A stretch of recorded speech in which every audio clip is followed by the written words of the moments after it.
അപ്പം വരില്ലപ്പം. ചേട്ടാ ഒരപ്പം വാങ്ങുന്നാ 20 ഉറുപ്പ്യയിലും. എനക്കപ്പം ഒന്നും വേണ്ട. ഇയാളല്ലേ കള്ളു കുടിച്ചിട്ട് എത്ര പൈസ കളയുന്നു? എൻ്റെ അടുത്ത് ഒരു അപ്പം വാങ്ങാൻ ഇയാൾക്ക് പൈസ ഇല്ലാത്ത? അപ്പം നല്ല എരിവില്ല അപ്പാന്ന്.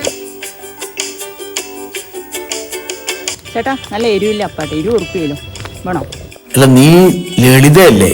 ലളിത? അതെ ഞാൻ ലളിത തന്നെ. നിങ്ങൾ ചന്ദ്രനല്ലേ? ആ ഞാൻ ചന്ദ്രൻ തന്നെ. കോളേജ് പഠിച്ചിട്ട് വർഷങ്ങൾ കുറേ ആയില്ലേ, എനിക്കിപ്പന്നെ മനസ്സിലായല്ലേ? ക്ലാസ്സിലെ വലിയ പഠിപ്പിസ്റ്റല്ലേ, നിന്നെ മറക്കാൻ പറ്റുവാ? എല്ലാ വിഷയത്തിലും നിനക്ക് A+ ആയിരുന്നല്ലോ. നിനക്ക് പണിയൊന്നും ആയിട്ടില്ലേ? അല്ലപ്പ നീ എന്തെന്നാ ഇങ്ങനെ പലഹാരം പിടിച്ചിട്ട് വഴിയിലേക്ക് ഇതൊക്കെ കൊണ്ട് ജീവിക്കാൻ പറ്റുവാ? എന്തൊരു വിധി. അല്ലടോ ഞാൻ ചോദിക്കട്ടെ, അത് നിന്റെ കല്യാണമൊക്കെ കഴിഞ്ഞോ? ഞാൻ ഇങ്ങനെ ജോലി അന്വേഷിച്ചൊന്നും എനിക്ക് കല്യാണം നടന്നില്ല. ജോലിയും കിട്ടില്ല, ഇങ്ങനെ ബാക്കിയായി.